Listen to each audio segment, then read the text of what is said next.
అనకాపల్లి జిల్లా కోటవల్లులలో food poison కారణంగా చికిత్స పొందుతున్న విద్యార్థులు అనారోగ్య పరిస్థితి నిలకడగా ఉందని గిరిజన సంక్షేమ శాఖ అధికారులు తెలిపారు. మత సంస్థ నిర్వాహకుడు కిరణ్ కుమార్ నిర్లక్ష్యం వల్లే ముగ్గురు చనిపోయారన్నారు. మత సంస్థకు శనివారం ఇచ్చిన chicken biryani, samosa, white rice, sambar వల్లే ఫుడ్ పాయిజన్ జరిగిందన్నారు. అనధికారికంగా నడిపిస్తున్న మత సంస్థలో 86 మంది పిల్లలున్నారని చెప్పారు. ఇక ప్రస్తుతం నర్సీపట్నం ఏరియా ఆసుపత్రిలో 22 మంది, విశాఖ కేజీహెచ్లో 40 మంది, చింతపల్లి ప్రభుత్వ ఆసుపత్రిలో 10 మంది చికిత్స పొందుతున్నట్లు అధికారులు చెప్పారు. మరింత సమాచారం మా విశాఖ ప్రతినిధి నర్సీపట్నం ఏరియా ఆసుపత్రి నుంచి అందిస్తారు.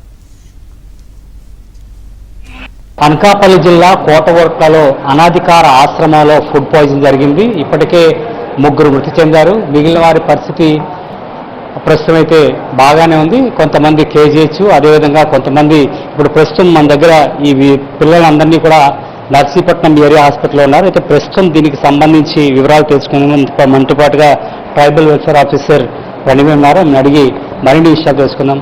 మేడం, అసలు ఇన్సిడెంట్ ఎప్పుడు జరిగింది, మీ దృష్టికి ఎప్పుడు వచ్చింది, ప్రస్తుతం పరిస్థితి ఏంటి? మనకైతే DSTW ఈవో అనకాపల్లి, నేను అనకాపల్లి జ్యూరిడిక్షన్లోని hostel welfare officer Narsipatnam work చేస్తున్నాను. మా మేడంకి 8:30కి రిపోర్ట్ వచ్చిందండి. ఒక ఫోన్ కాల్ ద్వారా తెలిసింది. ఇమీడియట్గా మేడం రియాక్ట్ అయ్యి ఇద్దరు హాస్టల్ వెల్ఫేర్ ఆఫీసర్స్ నర్సీపట్నం వాళ్ళని ఏరియా హాస్పిటల్ నర్సీపట్నం పంపించడం జరిగింది. వాళ్ళు ఎంక్వైరీ చేయగా ఈ ఇన్సిడెంట్ అనేది కైలాసపురంలోని ఒక orphanage run by pastor, church pastor run చేసిన ఆర్ఫనేజ్ అని తెలిసింది. అక్కడికి వాళ్ళు వెళ్ళి ఎంక్వైరీ చేయగా అక్కడ టోటల్ 86 మెంబర్స్ ఫుడ్ పాయిజన్ తో ఇన్ఫెక్ట్ అయి ఉన్నారని తెలిసింది.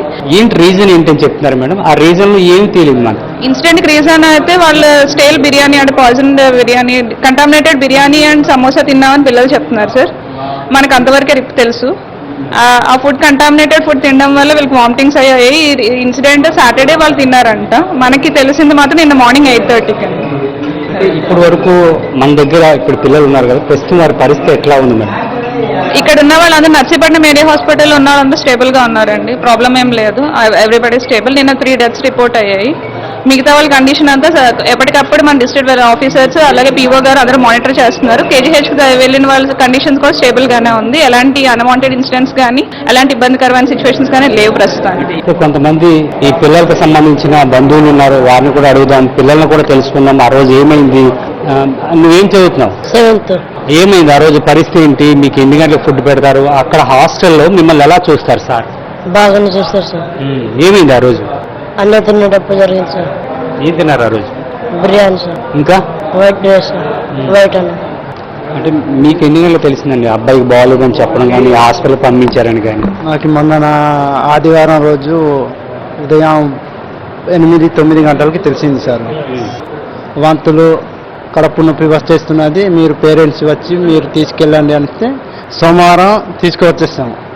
తీసుకువచ్చి ఊర్లో తీసుకెళ్ళిపోయాము. ఊర్లో తీసుకెళ్తే అప్పుడు అవిఆర్ఐ గారు అలాగే చాలామంది ఫోన్లు చేసి మీరు హాస్పిటల్కి చేర్చాలి పిల్లలకి. మీ అబ్బాయి పరిస్థితి బాగానే ఉంది? మా అబ్బాయి పరిస్థితి అంటే బాగానే ఉంది సార్. మా ఊరి పిల్లలు అంటే 6 కూడా క్షేమంగా ఉన్నారు. ఒక పాప మటుకి చనిపోయింది.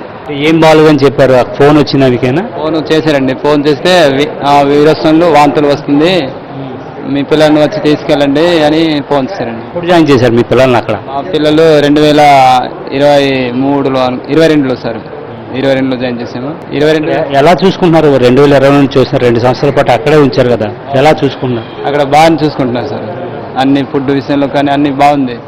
ఇంకా చాలా మంది మా ఘాటిల నుండి చాలా మంది చదివారండి. 15 సంవత్సరాలు అవుతుంది అది నడిపిస్తూ హాస్టల్. కానీ ఇంతకుముందు ఏం జరగలేదు, కానీ ఈసారి ఇలా జరిగింది.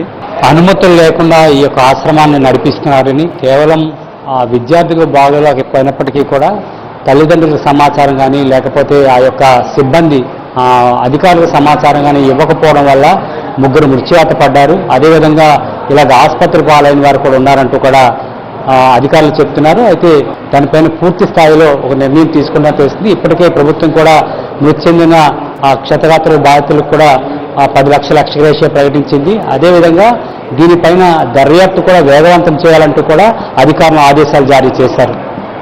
వీడియో జర్నలిస్ట్ రాజశేఖర్తో సతీష్, ABN ఆంధ్రజ్యోతి, నర్సీపట్నం ఏరియా ఆసుపత్రి.